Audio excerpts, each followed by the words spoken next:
TVC, a TV do Correio da Manhã.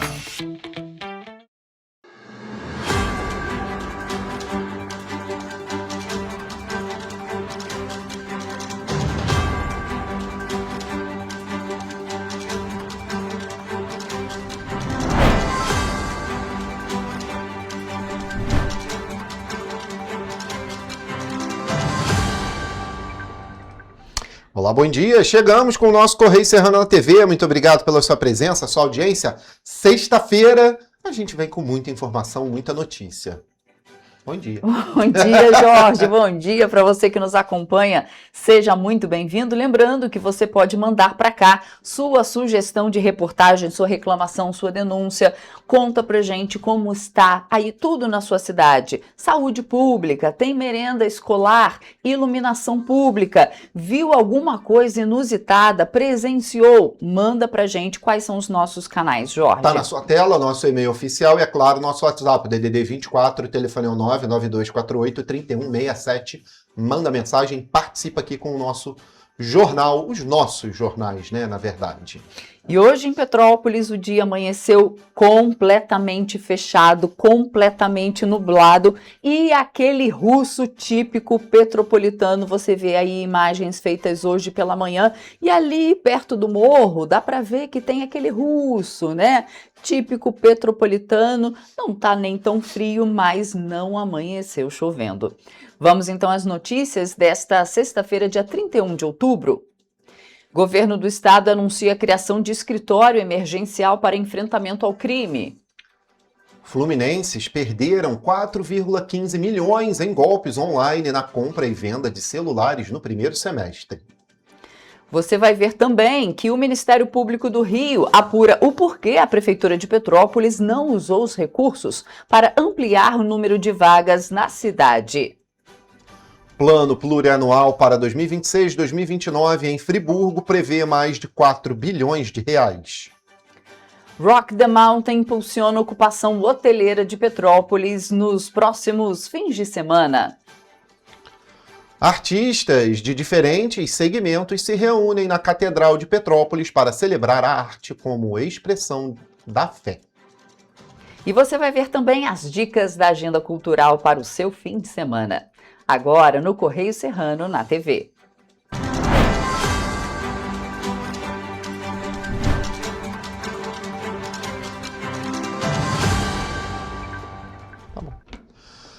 Pessoal, a gente começa a nossa edição olhando lá no nosso jornal o que é notícia hoje, nossa edição de final de semana, lembrando, vai até domingo, viu? Aqui na nossa região, R$2 somente.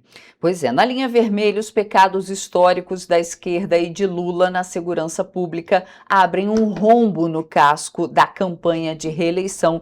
Tá na página 3, na coluna Magna Vita. E lá nos nossos stories também, viu? E governadores criam um consórcio para combater a criminalidade nos estados. O grupo vai debater e agir de forma coordenada sobre fluxo de armas e crime organizado interestadual. Tomara que funcione. Gostei, eu também gostei da Tomara medida. que funcione. Gostei. Só é que assim, entre fronteiras eles não podem fazer nada, né? Porque assim, rodovia federal é federal, PRF. Mas quando entra né? na cidade... Ah, sim, né? quando entra aí o problema é deles, Mas e aí, assim... eu achei bacana porque eles se conversando, eles tendo ali as táticas, né, internas, eles vão saber de onde está indo para onde, vai chegar em tal, e eles podem monitorar. Eu achei bem bacana os estados, se bem que... né, o crime organizado no Rio é diferente de qualquer crime organizado em qualquer outro lugar. Mas, de qualquer forma, na verdade, o pessoal dos outros lugares vem para o Rio, né? Porque já se sabe que Complexo da Penha e o Complexo do Alemão é um bunker do Comando Vermelho. É verdade. É muito difícil de chegar, é muito difícil de entrar, é onde eles se escondem. Tanto é que o governo não pegou o DOCA, fugiu, ele fugiu antes, sabia o que estava vindo, né? E onde ele está? Ninguém sabe, está escondido agora. Então, assim, com outros, talvez, lideranças de outros estados, porque 39 parece que foram, ontem aí os dados, 39 parece que estão lá no EML, né? Com inclusive com os seus fuzis apreendidos. Vamos lá na página 12, rapidinho, Vamos, dar uma porque olhada? lá tem um destaque que a gente falou que Eita, aqui nós. iria acontecer, vai Opa. pesar mais uma vez no bolso de quem? 21.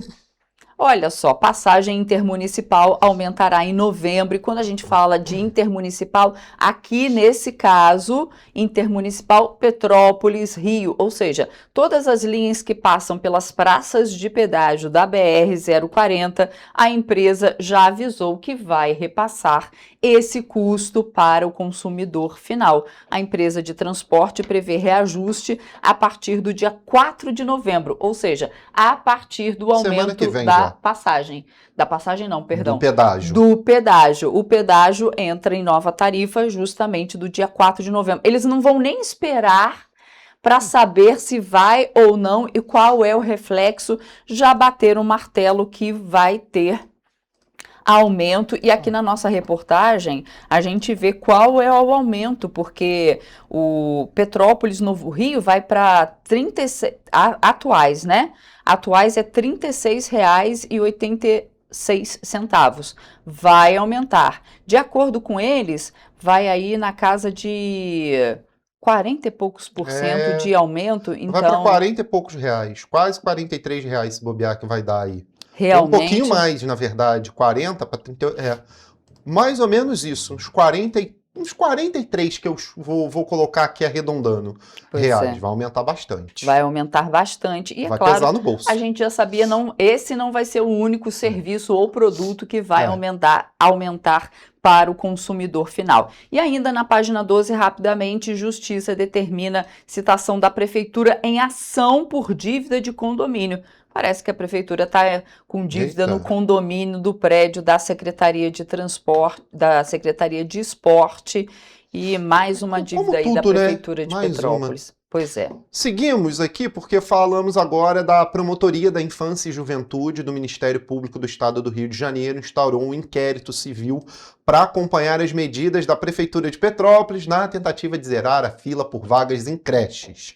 Mais uma da Prefeitura, viu?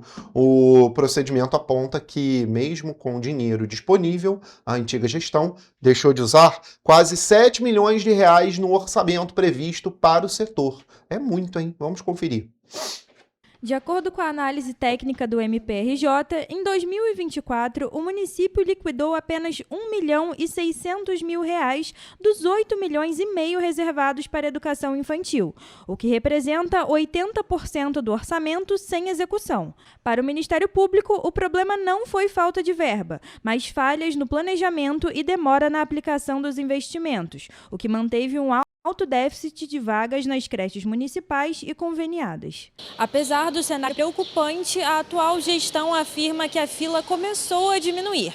Em agosto, mais de 1.000 crianças ainda aguardavam por vagas, mas esse número é menos da metade do registrado no ano passado, quando 2.500 estavam fora das salas de aula. Atualmente, 80 creches municipais atendem diferentes regiões da cidade, mas a demanda ainda supera a oferta. Entre as unidades com filas mais longas estão o Centro de Educação Infantil Santo Antônio Agostinho, em Nogueira, e a creche Lota Macedo Soares, em Samambaia. Segundo a Prefeitura, um levantamento vem sendo feito desde janeiro para ampliar o atendimento.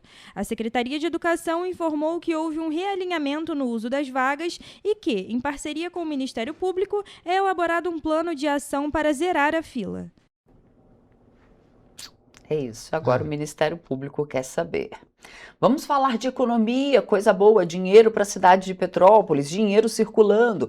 O Rock the Mountain começa nesta sexta-feira, hoje, em Itaipava, e promete mais uma vez movimentar a economia local de Petrópolis. O festival, que é um dos maiores do estado do Rio, atrai milhares de visitantes e fortalece toda a cadeia do turismo na cidade.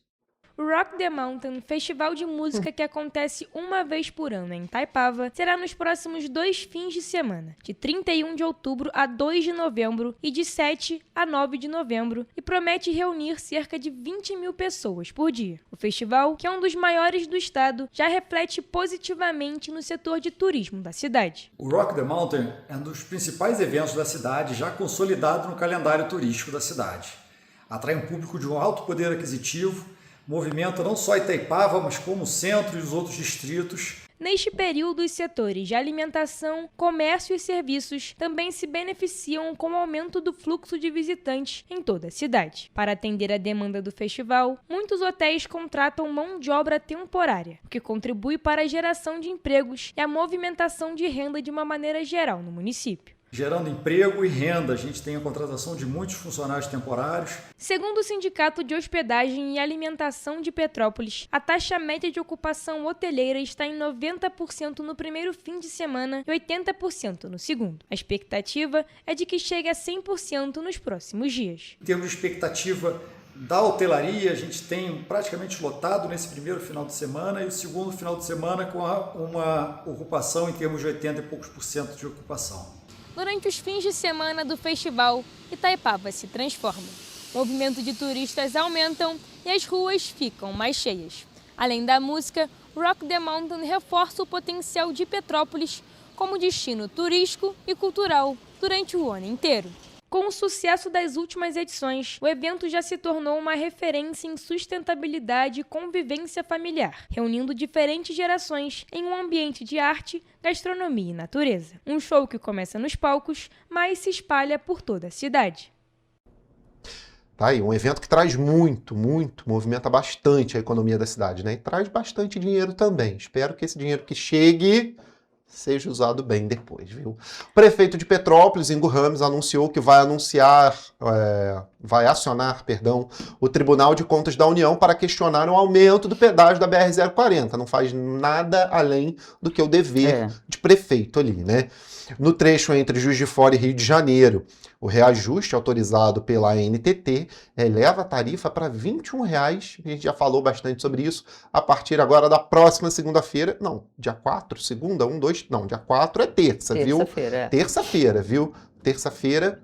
Então, esse aumento de R$ 21,00 a gente confere agora como é que o prefeito vai proceder sobre isso. A nova tarifa será cobrada nas 3 praças de pedágio do trecho entre Xerém, Areal e Simão Pereira. O reajuste foi autorizado pela Agência Nacional de Transportes Terrestres no último dia 22 de outubro, com base na variação do Índice Nacional de Preços ao Consumidor Amplo acumulada entre novembro de 2022 e setembro de 2025. O aumento representa uma alta de cerca de 45% em relação ao valor atual. O reajuste começa a valer no próximo dia 4, conforme o cronograma estabelecido pela ANTT. Segundo Elovias, o cálculo e a data de início da cobrança seguem o que está em contrato. Vale destacar que o contrato com a empresa prevê a exploração da rodovia pelos próximos 30 anos. O prefeito Ingo Ramos questionou o valor autorizado pela ANTT, já que durante a cerimônia de assinatura do contrato de concessão com a nova administradora da rodovia, a Elovias, o Ministério dos Transportes, Renan Filho, havia anunciado uma tarifa de R$ 17,00 e não de R$ 21,00. Nós não aceitamos a tarifa de R$ 21,00. O próprio ministro Renan Filho anunciou a tarifa de R$ 17,00, depois a ANTT publicou R$ 21,00. A gente precisa entender o porquê dessa mudança, o ministro precisa vir a público, esclarecer isso para todos nós. Com isso, Ingo Ramos acionou o Tribunal de Contas da União para questionar o aumento. Paralelo a isso, nós entramos com ação, um questionamento junto do TCU, alinhado com o deputado Hugo Leal, que faz parte da Comissão de Transporte da Câmara dos Deputados, para que a gente questione o porquê dessa tarifa de R$ 21,00 agora e também a modicidade dessa tarifa. Quanto essa tarifa vai custar daqui a 6, 10 anos? É um valor inviável pelo que está escrito no projeto. Com o novo valor, os motoristas que passam diariamente pela BR-040 devem sentir o aumento no bolso, especialmente os que trabalham na capital ou na Baixada Fluminense. A Prefeitura aguarda um posicionamento do Ministério dos Transportes e da ANTT sobre a diferença entre o valor anunciado e o que será cobrado nas praças. E vamos lutar para que essa tarifa não seja de R$ 21,00 e sim de R$ 17,00, como o ministro anunciou. Saúde. Olha, que situação, né? Porque Petrópolis vai, meu Deus, eu vou te falar, que dinheirama que vai ser... Já era caro 14 e pouco com a estrada do jeito que a gente tá. Que tá precária. A única coisa que funcionava, que a gente falava aqui, era o socorro imediato que tinha na BR-040. Isso em todo o trecho dela funcionava muito bem, tá? A gente nunca criticou isso. Agora, a qualidade do asfalto, a quantidade de buraco. E a obra nem saiu. A obra de duplicação da serra sequer saiu. Nem se fala. Com esse pedágio, a gente está pagando quantas obras antecipadas? Boa pergunta. Quantas obras antecipadas? Quantas, né? Agora a gente vai lá para Nova Friburgo, porque a gente fala que o plano plurianual para 2026 a 2029 da Prefeitura de Nova Friburgo foi tema de uma audiência pública na Câmara de Vereadores no último dia 13 de outubro. O plano plurianual apontou a previsão de 4,8 bilhões de reais para os próximos 4 anos de governo. Os maiores orçamentos estão previstos para educação e saúde, conforme determina a legislação brasileira. A audiência pública foi proposta pelo presidente da Comissão Permanente de Finanças e Orçamento da Casa Legislativa, vereador Cristiano Guenin, com o objetivo de apresentar e discutir os investimentos e prioridades do município pelos próximos 4 anos. Nos 2 dias de audiência, 13 e 20 de outubro, as sessões estiveram abertas para a participação da população friburguense. E a gente vai iniciar, já explicar aqui para vocês, a gente vai, primeiro passo, fazer a leitura do projeto. Posteriormente, eu vou fazer a apresentação dos números aqui no telão atrás e nós vamos, posteriormente, abrir para os parlamentares fazer as suas colocações, também para os membros do Poder Executivo e, como sempre fazemos de costume, também abrir a participação popular. Durante a primeira audiência foi definido que o orçamento para 2026 é previsto de 1,1 bilhão de reais, sendo para a educação cerca de 262,7 milhões e para a saúde 378 milhões, oriundos do Fundo Municipal de Saúde. A apresentação também contou com o orçamento das novas secretarias de governo e dos fundos de movimentação financeira. Entre as novas secretarias estão as de licitação e planejamento, mobilidade, urbanismo e bem-estar e proteção animal. Além dessas, o governo municipal anunciou que prevê o valor de 6,5 milhões de reais para a parte de políticas públicas e ações para as mulheres ao longo dos 4 anos, tópico que foi alvo de críticas. E mais uma vez a gente entra nessa dinâmica da discrepância, né? 22 milhões para a proteção animal, ali, né, fazendo o somatório do PPA, em contrapartida para os direitos da mulher, na somatória também, 4 milhões e 40.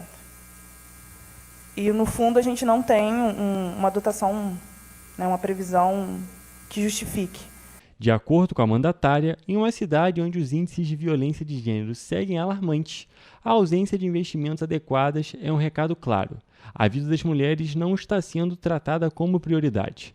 Além disso, sem estrutura, sem programas e sem orçamento, não há como avançar no enfrentamento à violência doméstica e sexual que atinge tantas friburguenses.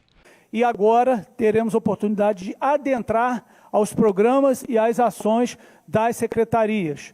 Por isso nós convidamos algumas secretarias do município, haja vista onde reside o maior número de ações, de programas e também onde se demanda maior esclarecimento por parte da Casa Legislativa. Na audiência da última segunda-feira, quando estava prevista a apresentação e discussão da Lei Orçamentária Anual de 2026, a LOA, o plano plurianual voltou a ser discutido.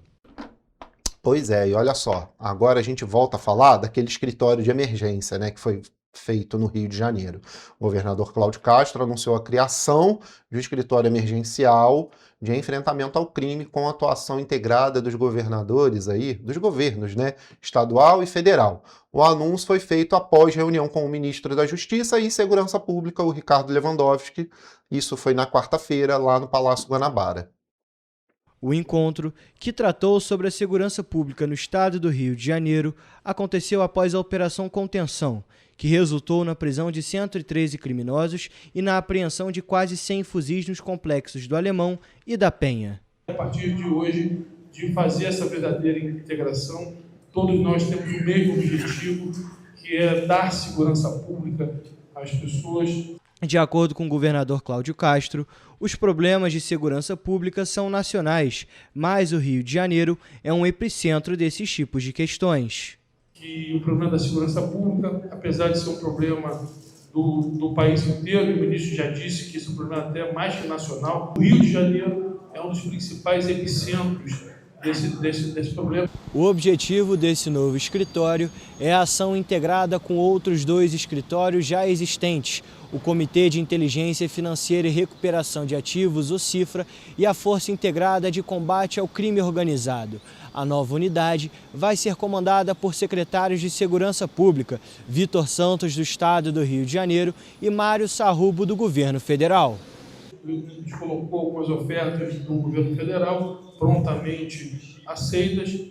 Eu coloquei as agruras do governo estadual, conversamos sobre propostas, e daqui saiu uma proposta concreta, a criação de um escritório emergencial. O ministro Ricardo Lewandowski afirmou que vai atender o pedido do governador para disponibilizar vagas em presídios federais de segurança máxima para a transferência de líderes de facções, além de colocar à disposição peritos criminais para os desdobramentos da Operação Contenção. Segundo o ministro, após apresentar ao presidente Luiz Inácio Lula da Silva os dados necessários da operação, foi determinado que a cúpula do Ministério da Justiça e da Segurança Pública fosse ao Rio de Janeiro. E uma delas foi a determinação que a cúpula do Ministério da Justiça e Segurança Pública viesse aqui ao Rio de Janeiro, se colocar à disposição do governador do Estado e, sobretudo, apoiar a população brasileira neste momento de crise.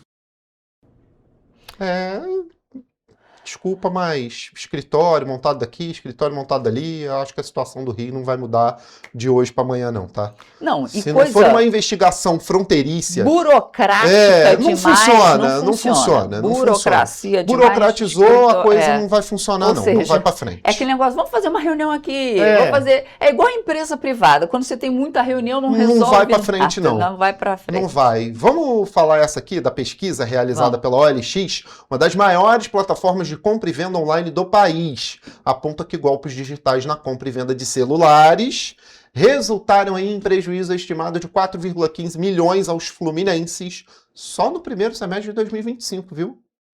A boa notícia é que o valor foi 69% menor se comparado ao mesmo período do ano passado. As principais fraudes foram invasão de conta, falso pagamento e anúncio falso. Os modelos de iPhone foram os mais visados pelos criminosos, seguidos por Samsung e Xiaomi. A capital fluminense continua liderando o ranking estadual, com 70,4% das ocorrências. No mesmo período do ano passado, correspondia a 60,3%. São Gonçalo, Campos dos Goitacazes, Nova Iguaçu e Duque de Caxias fecham o top 5 de cidades com maior número de fraudes no Rio de Janeiro, que é o segundo estado com maior perda monetária em decorrência das fraudes, atrás de São Paulo e à frente de Minas Gerais e Paraná. De janeiro a junho deste ano, é estimado que os brasileiros tenham sido lesados em mais de 32 milhões e 200 mil reais em decorrências de golpes na compra e venda de celulares. O valor representa uma redução de 49% em relação aos mesmos meses de 2024. O estudo analisou dados do mercado digital brasileiro, incluindo sites, aplicativos e contas digitais de janeiro a junho de 2025 e 2024.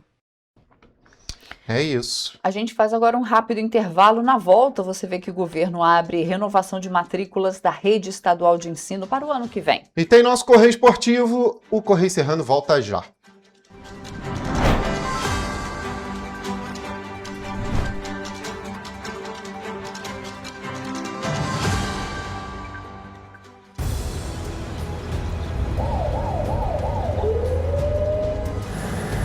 O governo do estado do Rio já investiu mais de 8 bilhões na saúde. E se eu dissesse que esse é o maior investimento na saúde já feito em toda a história do Rio? Eu diria que melhorou, mas eu quero mais. Depois de 3 anos parados, os mamógrafos móveis estão de volta. Pra gente cuidar melhor das mães e dos bebês. O governo do estado também está investindo na saúde especializada. Porque se o problema é complicado, mais atenção ele precisa. Melhorou. Mas para a saúde a gente sempre quer mais.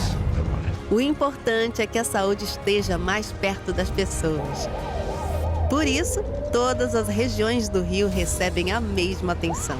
Melhorou, mas eu ainda quero mais. O governo do Rio de Janeiro também quer. Então pode ter certeza, o trabalho e os investimentos vão continuar. Governo do Estado do Rio de Janeiro.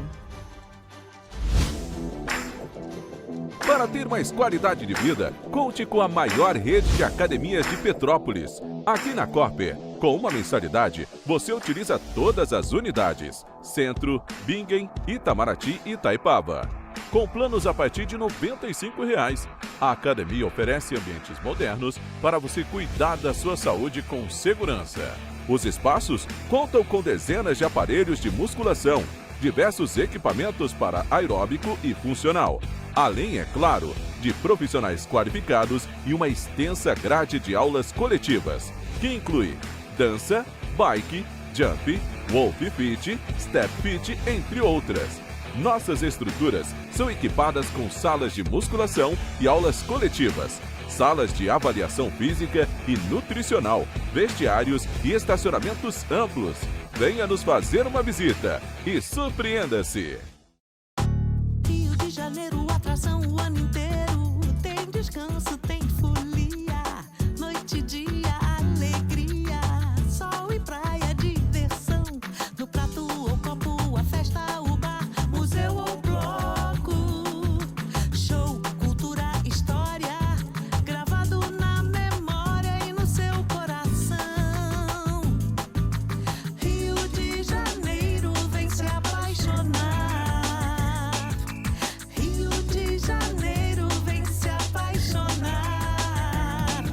Cidades maravilhas, campo, mata, serra e trilha, em estado de emoção. Tem o Rio de Janeiro, que você já ama, e o Rio, que ainda vai conquistar você. Apaixone-se pelo Rio. Rio de Janeiro, vem se apaixonar. Rio de Janeiro, vem se apaixonar. Governo do Estado do Rio de Janeiro.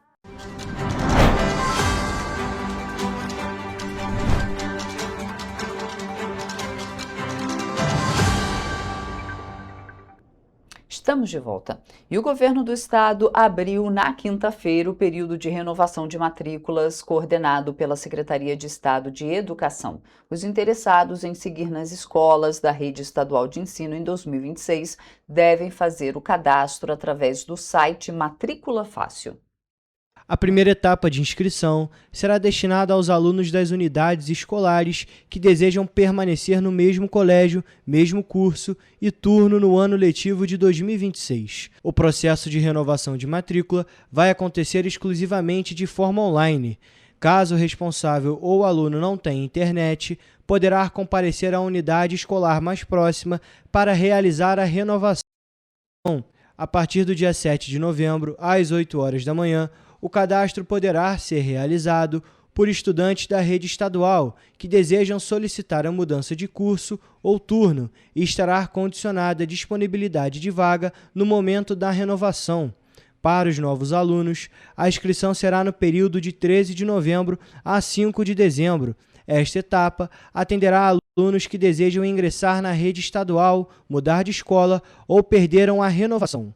Os interessados também deverão acessar o site Matrícula Fácil e verificar a oferta de escolas, séries, cursos e turnos disponíveis, como e quando confirmar a matrícula na escola. O candidato poderá escolher no mínimo 2 escolas de sua preferência, sendo que é necessário ter no mínimo 3 opções e no máximo 8 opções na combinação de escola, curso, série e turno.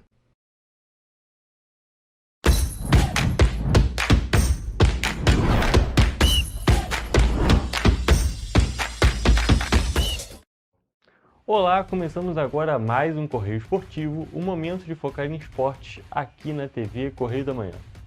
E hoje nós vamos falar sobre futebol, política e tênis. Começamos a nossa edição de hoje, é claro, falando de Libertadores da América, isso porque o Flamengo oficialmente bateu o Racing da Argentina e está em mais uma final da principal competição de clubes das Américas. A quinta na história do rubro-negro e a quarta nos últimos 6 anos. A classificação para a final foi complicada. O Flamengo venceu em casa na semana passada com um gol solitário de Jorge Carrascal no fim do segundo tempo no Maracanã. Nesta quarta-feira, agora na Argentina, o Flamengo ficou no 0-0 jogando no estádio El Cilindro. O jogo foi marcado pela expulsão do atacante equatoriano Plata, por uma grande partida do goleiro Rossi e pelos acréscimos de que insuficientes. Jonathan, a gente tem que destacar aqui, o Flamengo fez um jogo muito importante na Argentina e não sucumbiu a toda a pressão que a gente já havia comentado na outra vez. Até pela recepção da torcida no estádio, eu acho, é bonito, né? O que eu não acho justo é a Conmebol punir os times brasileiros quando tem uso de sinalizador, que de fato é perigoso, mas dentro das medidas de segurança, os fogos de artifício, a Conmebol pune os times brasileiros, mas os times sul-americanos têm a punição muito menor. Mas fora isso, foi uma festa bonita da torcida do Racing, mas o time do Racing, meu Deus do céu, né? Exatamente, o time conseguiu, bateu o jogo inteiro, mas não conseguiu fazer um gol. O Rossi, todas as vezes que foi, vamos dizer assim, que ele foi requisitado, ele fez grandes defesas, inclusive tem um impressionante no final do segundo tempo, um chute do Vieto, que ainda a bola desvia no Emerson Royal e o Rossi está lá para fazer defesa.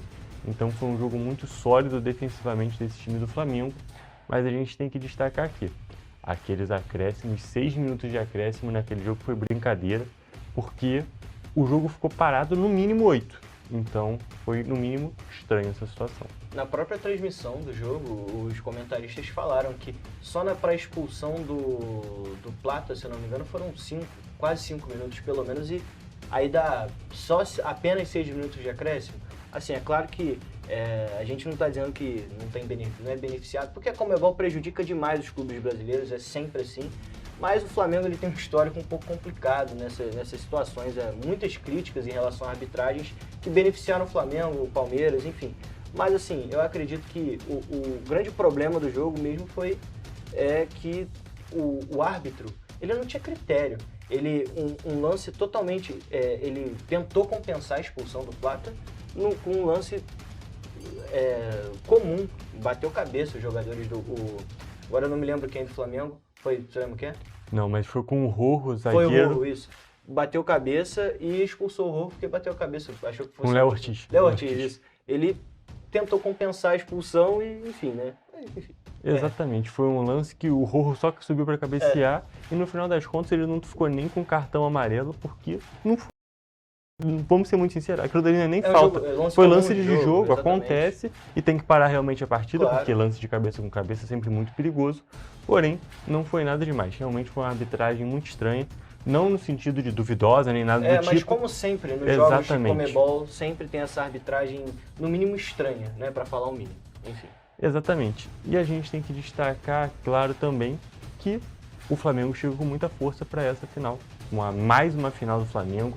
Esse time do Flamengo que desde 2019, desde o time do Jorge Jesus, sempre conseguiu se manter constante, sempre conseguiu se manter próximo às finais. O tanto que é a quarta nos últimos 6 anos, só não chegar em final em duas vezes nesse período, é algo realmente impressionante. E o Flamengo está cada vez mais criando essa tradição sul-americana. O time do Flamengo ele é muito, apesar dele ter alguns problemas teve alguns problemas na temporada de algumas irregularidades em momentos específicos, mas de uma forma geral é um time muito consistente, principalmente na Libertadores. É um time que tem muita tradição na Libertadores. Enfim, chega mais uma final. O time do Felipe Luiz é um bom treinador. O Carrascal melhorou muito e é o que acredito que esteja até fazendo esse Flamengo funcionar, que foi o autor do gol no jogo de ida contra o Racing. Exatamente. A gente pode até destacar que também, levando em consideração que no primeiro, até há pouco tempo atrás, o Arrascaeta era o principal jogador do Flamengo, continua jogando muito bem. Certeza. Só que o Carrascal está conseguindo fazer, eu diria até que mais, porque ele joga um pouco mais recuado que o Arrascaeta. Então ele está fazendo o time jogar pro próprio Arrascaeta. Então está sendo um time que está conseguindo distribuir esses destaques e conseguindo um ótimo final, um ótimo futebol e também essa classificação para a final. E a final da Libertadores está marcada para acontecer no dia 29 de novembro, no Estádio Monumental, em Lima, no Peru. E agora, o finalista Flamengo vai jogar contra o time que vai se classificar do confronto entre Palmeiras e LDU. A LDU é inegavelmente a favorita para chegar na final da competição, tendo em vista que ganhou em casa pelo placar de 3-0. Mas, por outro lado, a gente não pode subestimar o Palmeiras do Abel Ferreira, que sempre pode surpreender e está em busca de sua 8ª final. Nós destacamos, Jonathan, que o Flamengo chegou na sua 5ª final, um número muito considerável, mas que o Palmeiras também é o principal time nesse quesito de chegar em finais de competições sul-americanas, de chegar em finais de Libertadores, já tem 7 e está em busca da sua 8ª. É claro, a missão é muito, muito difícil, porque o Palmeiras se complicou muito jogando fora de casa. Porém, levando em consideração a diferença dos elencos e o tanto que esse time do Abel Ferreira consegue se reinventar, eu diria que ainda tem chance. Eu acredito que o Palmeiras vai fazer um jogo duro, vai fazer um jogo forte, vai desde o início pressionar, algo que eles tiveram dificuldade por conta da altitude principalmente. Jogar em Quito é muito difícil, todos os times que jogam contra a LDU lá no Equador têm muita dificuldade, né? A LDU, por exemplo, em 2008, contra o Fluminense, levou vantagem por conta da altitude, né? Então, eu acho que o Palmeiras vai com tudo, o time do Abel Ferreira sabe o que está fazendo, principalmente o Abel Ferreira, né? Para mim, é o melhor treinador do Brasil hoje em dia.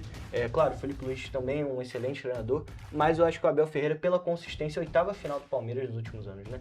É muita final, é um time muito experiente. Eu acho assim, é difícil de reverter. Eu honestamente acho que não vai conseguir reverter, porque um gol que a LDU fizer vai desmontar o Palmeiras, infelizmente. Exatamente, eu acho que o primeiro tempo pode dizer muito sobre esse jogo. Se o Palmeiras conseguir fazer, por exemplo, 2-0 na primeira etapa, aí eu acho que tem muita chance de classificar. Outra história, né? Mas se a LDU surpreender, realmente complica muito a situação. Porém, como você mesmo disse, na minha visão também, o Abel Ferreira provavelmente é o melhor técnico que a gente teve no país nos últimos 20 anos, por exemplo. É impressionante o que ele consegue fazer com esse time do Palmeiras, o tanto que ele consegue fazer os jogadores jogarem bem.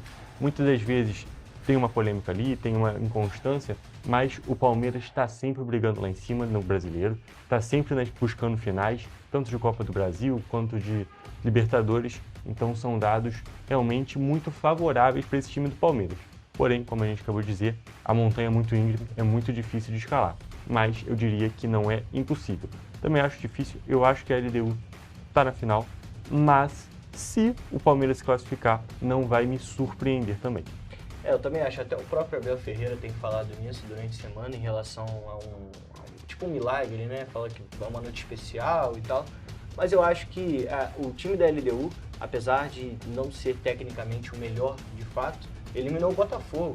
É um time que o Thiago Nunes tem feito um bom trabalho na LDU. O Thiago Nunes tem feito bons trabalhos no cenário sul-americano fora do Brasil, né? Porque dentro do Brasil ele teve a conquista da Copa do Brasil com o Atlético Paranaense, mas não foi Não se firmou. Exatamente, né? Principalmente aquele situação lá no Corinthians, até do Luan, que teve uma decadência muito grande. Enfim, mas eu acho que a LDU também está praticamente garantido na final e vai ser um jogo difícil para o Palmeiras. Igual você falou, se o Palmeiras faz 2-0 no primeiro tempo, realmente a história muda, mas se fizer 1-0, vai ficar aquele jogo, aí talvez leve para os pênaltis. Enfim, vamos ver. E ainda falando de futebol, mas agora apenas no futebol brasileiro, o Fluminense também jogou nesta quarta-feira. O tricolor das Laranjeiras venceu o Ceará por 1-0 dentro do Maracanã, em jogo atrasado, válido pela 12ª rodada do Brasileirão. Com a vitória, o Fluminense chegou aos 47 pontos e ultrapassou o Botafogo para entrar de vez no G6 do Brasileiro. Jonathan, a gente falou de uma arbitragem estranha no jogo do Flamengo e a gente tem que destacar aqui que foi uma arbitragem normal nesse jogo do Fluminense, porém tivemos um erro determinante nessa partida, que foi a marcação de como se o jogador do Ceará tivesse colocado a mão na bola, porém a bola pega no peito dele, e nesse lance, nessa falta, o Fluminense faz o gol, um golaço do René, inclusive. Eu acho que a gente, toda vez que a gente fala aqui no Correio Esportivo, a gente volta a falar de arbitragem, de problemas da arbitragem brasileira, e novamente a arbitragem errou. É claro que não existe VAR em situações assim, e não tem como voltar, né? O árbitro errou, por um acaso, um René, que não é um jogador que faz gol de falta, que não é um jogador que bate tão bem na bola, fez o gol de falta, né? Infelizmente, esse árbitro foi que inclusive expulsou o Léo Jardim daquela maneira, no mínimo, estranha, né? É uma expulsão que não é comum, pelo menos no futebol brasileiro. E a gente volta a falar de arbitragem toda a rodada do Campeonato Brasileiro. Exatamente, até você falou que é algo que não dá para mexer, não é um lance que o VAR não pode atuar.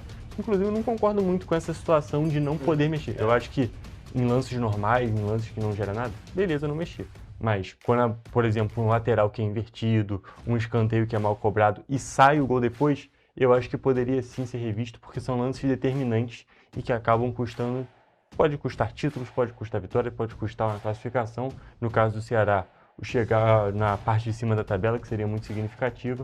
Então acho que mudanças nessa situação poderiam ser revistas. Porém, o Fluminense não tem nada a ver com isso, ganhou com esse mérito, conseguiu fazer um gol de falta, um golaço, mais uma vez, que eu falo do René, e está agora no G6, conseguiu ultrapassar o Botafogo, e essa briga está bem interessante. Vasco em oitavo, Botafogo em sétimo e agora Fluminense em sexto.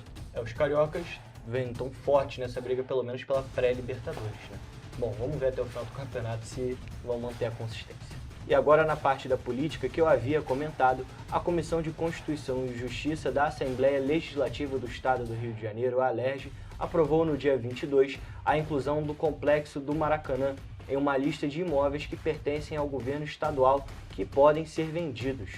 O projeto de lei complementar 40 de 2025, de autoria do Poder Executivo, listou 48 imóveis que deveriam ser vendidos com um duplo efeito: cortar gastos de manutenção e também arrecadar receitas para os cofres públicos. Na lista original não constava o Maracanã, que fica localizado na zona norte da capital fluminense. Porém, agora está se defendendo essa inclusão. E ainda vamos falar de tênis na edição de hoje, porque infelizmente o João Fonseca foi eliminado do Masters 1000 de Paris. O carioca, de apenas 19 anos, foi derrotado por 2-1 pelo russo Karen Khachanov. Mesmo com a derrota, Fonseca ainda vai em busca do terceiro título na temporada. O primeiro foi o ATP 250 de Buenos Aires, aí também tivemos na semana passada o ATP 500 da Basileia e o carioca está confirmado no ATP 250 de Atenas, na Grécia, que começa na próxima segunda-feira, dia 3 de novembro. Jonathan, a gente já falou bastante e infelizmente acabou nosso tempo. Então, até a próxima com as principais notícias do mundo do esporte sempre para vocês. Até a próxima.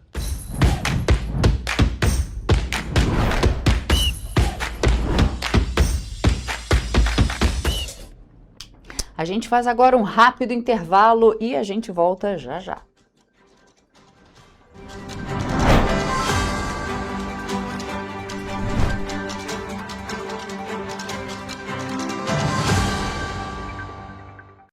Minha mãe é socorrista do SAMU. Ela trabalha muito ajudando as pessoas.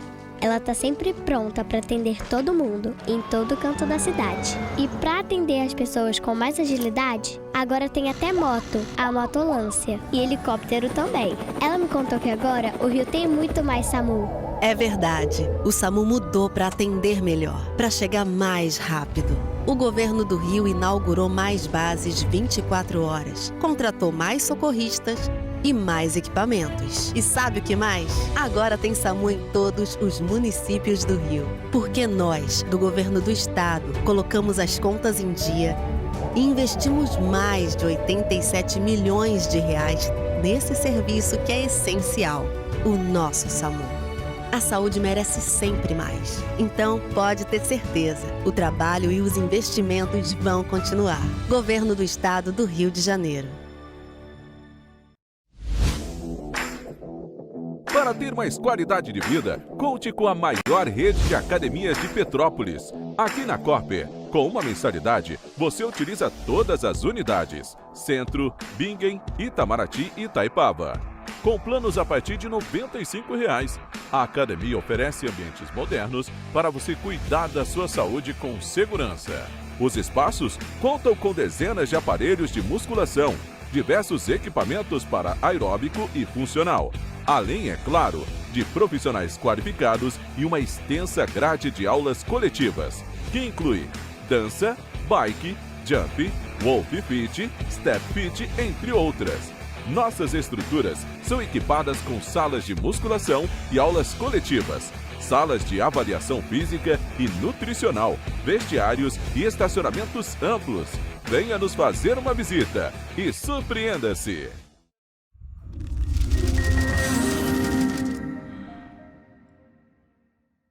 O grupo de jornais que mais cresceu no Brasil apostou na força do impresso e no jornalismo direito.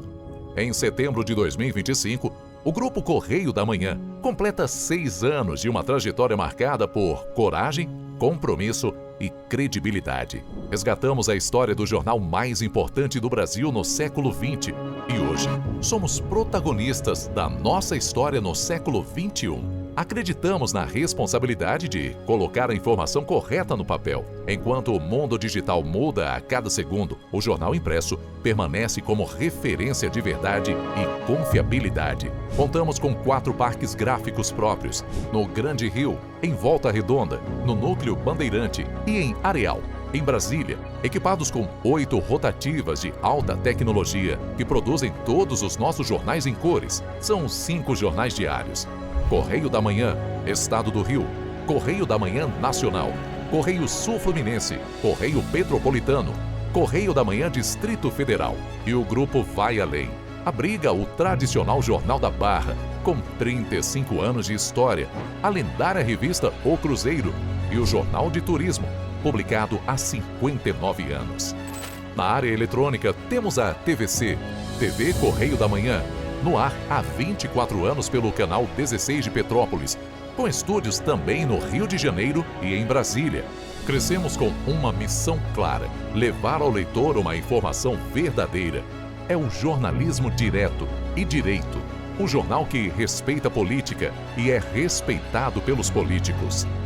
Nossas páginas e plataformas reúnem um time de jornalistas e colunistas de peso: Fernando Molica, Rodolfo Lago, Thales Faria, Cláudio Magnavita, Ricardo Cravo Albim, Rui Castro, Alexandre Garcia, Aristóteles Drummond, entre outros nomes que ajudam a construir a credibilidade da nossa marca. São 4 redações integradas e um conteúdo cada vez mais ampliado no meio digital. Grupo Correio da Manhã. Informação com tanta credibilidade que é impressa todos os dias.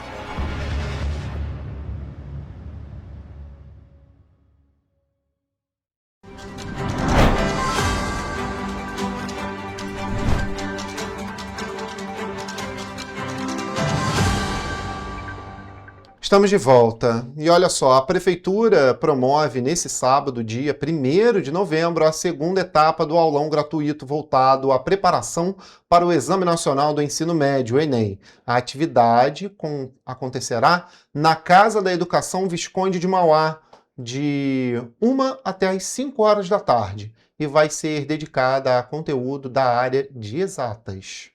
A ação do Executivo Municipal é destinada a estudantes do último ano do ensino médio do Liceu Municipal Cordolino Ambrósio, mas também é aberta para alunos da rede estadual e particular do município. Na primeira etapa, que foi realizada no dia 18 de outubro, participaram aproximadamente 70 estudantes, que acompanharam aulas sobre disciplinas de humanas e participaram de uma oficina de redação com o professor Bruno Ramos. Com foco em fortalecer a preparação dos jovens da rede pública para o exame, o encontro deste sábado reunirá professores da rede municipal para revisar os principais temas de matemática e ciências da natureza cobrados no Enem. O formato das atividades inclui resolução de questões, revisão teórica e prática de aplicação dos conteúdos para a preparação para o principal exame vestibular de entrada em faculdades do país.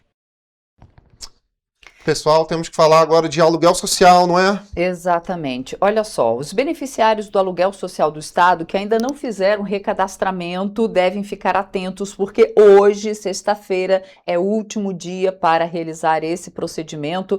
É anual e é obrigatório. Aqui em Petrópolis também é obrigatório para quem é beneficiário do aluguel social do Estado. E sobre esse assunto a gente fala ao vivo com o nosso repórter Jonathan Joras, que está na redação. Bom dia, Jonathan. Bom dia, Jonathan. Roberto e Jorge, um bom dia para vocês, um bom dia também para quem nos acompanha. Bom, é exatamente isso que você falou, né? Hoje é o último dia para os beneficiários do aluguel social fazerem um recadastramento, né? O aluguel social do Estado, enfim. Até hoje, né, o dia 31 de outubro, e quem ainda não compareceu ao local, né, que é no Centro de Cultura Raul de Leone, né, que fica em frente ali ao lado, na verdade, né, a Câmara dos Vereadores, na Praça da Águia, deve comparecer hoje lá no Centro de Cultura Raul de Leone, para fazer esse recadastramento do aluguel social, esse benefício tão importante para as pessoas que recebem R$800 do Estado, um complemento de até 200 pelo município, e depois da chuva, principalmente depois da chuva de 2022, né? E quem tem um benefício de R$500 também pelo Estado, por conta das chuvas de 2011 e 2013 e 2020, né? Então, todas as pessoas que recebem esses benefícios e que não atualizaram, né, o cadastro do aluguel social devem comparecer até hoje no Centro de Cultura Raul de Leone, que fica ali ao lado da Câmara dos Vereadores do centro de Petrópolis. Enfim, acho que acredito que a grande maioria das pessoas saiba onde é. Enfim, essa atualização de cadastro, Jorge e Roberto, ele começou em julho e no total, pouco mais de 2.500 beneficiários foram convocados para realizar esse procedimento. Enfim, e até ontem, 275 pessoas haviam deixado de comparecer na atualização do cadastro. Mas tem um vídeo que a gente separou aqui muito importante em relação ao aluguel social, de um especialista, então ele vai poder falar melhor que eu. Então, olha só o vídeo. O recadastramento do aluguel social do Estado, ele é um procedimento de rotina, ele é feito anualmente, no qual os beneficiários comparecem munidos de toda a documentação para que seja dada continuidade no benefício. Você que não compareceu, mesmo fora da data do seu chamamento, compareça até o dia 31 agora do 10, sexta-feira, de 9 às 15h30, no Centro de Cultura. É muito importante a sua participação para que seu benefício continue ativo, então não deixe de ir. Bom, então é isso. Uma outra informação importante são os documentos que são necessários. Eu vou citar alguns, mas são aquele documento RG, CPF, certidão de nascimento, comprovante de renda, comprovante de residência do imóvel.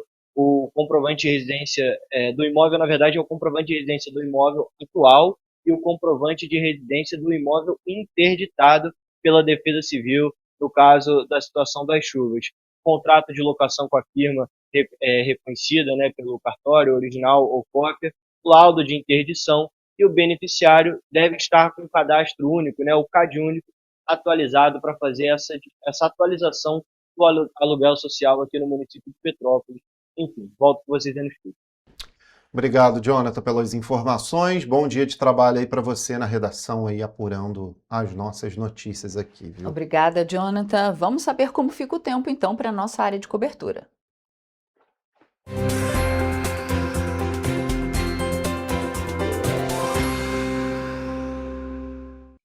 Começamos agora mais uma previsão do tempo. Uma curiosidade sobre a previsão para esta sexta-feira é que em todas as cidades da região serrana as temperaturas terão a mesma variação, assim como nas duas cidades da região centro-sul. Em Nova Friburgo, por exemplo, o dia será parecido com o de hoje, com temperaturas variando entre a mínima de 15 e a máxima de 20 graus. O dia será nublado com chuva durante o dia e também à noite. Em Teresópolis, as temperaturas terão a mesma variação, com um dia chuvoso. À noite, ocorre chuva forte e trovoada. Aqui em Petrópolis, a sexta-feira será de tempo nublado com chuva durante o dia e também à noite. À tarde ocorre temporal e, como eu falei, as temperaturas também vão variar entre a mínima de 15 e a máxima de 20 graus. Agora, indo para a região centro-sul, em Paraíba do Sul, o dia nesta sexta-feira será nublado e com chuva de manhã e temporal à tarde e também à noite. As temperaturas vão variar entre a mínima de 19 e a máxima de 24 graus. Em Três Rios, o dia será parecido, com tempo nublado com chuva durante o dia e à noite. À tarde, também ocorre temporal. As temperaturas variam entre a mínima de 19 e a máxima de 24 graus.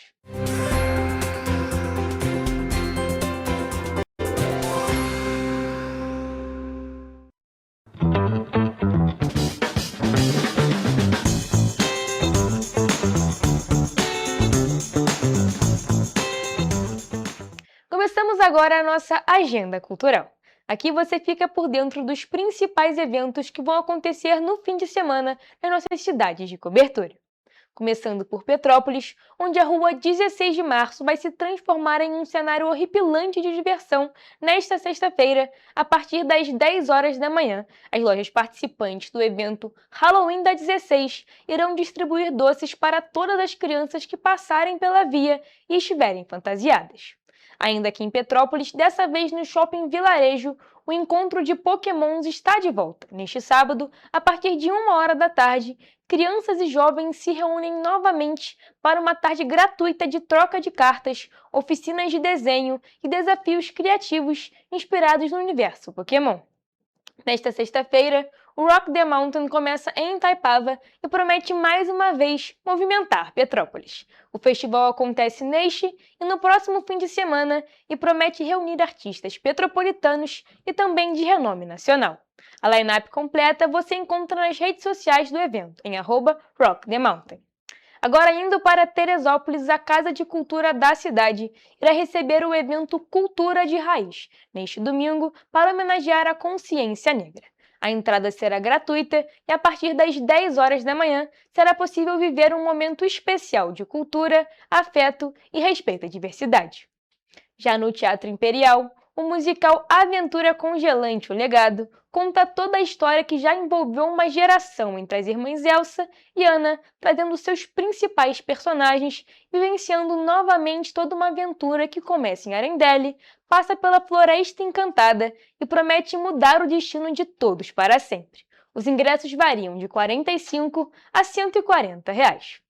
Ainda no Teatro Imperial, o espetáculo Elvis Experience in Concert volta a se apresentar a partir das 7 horas da noite. O concerto conta a história de um dos maiores astros da música de todos os tempos, através de seus maiores sucessos. Dessa vez, os ingressos variam de R$ 60 a R$ 160. Para os dois espetáculos, você pode comprar os ingressos na bilheteria do teatro ou no site ingressosdigital.com/Teatro Imperial. Bom, ficamos por aqui. Desejo a todos um excelente fim de semana. Até a próxima!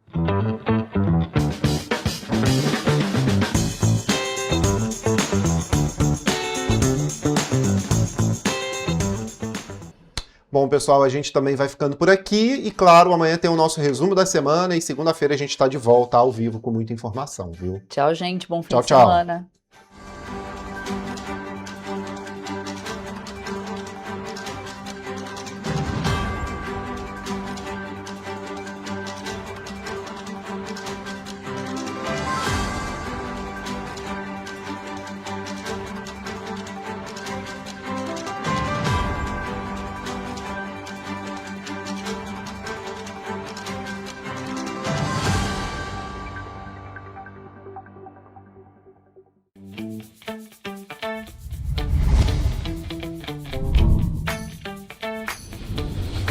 TVC, a TV do Correio da Manhã.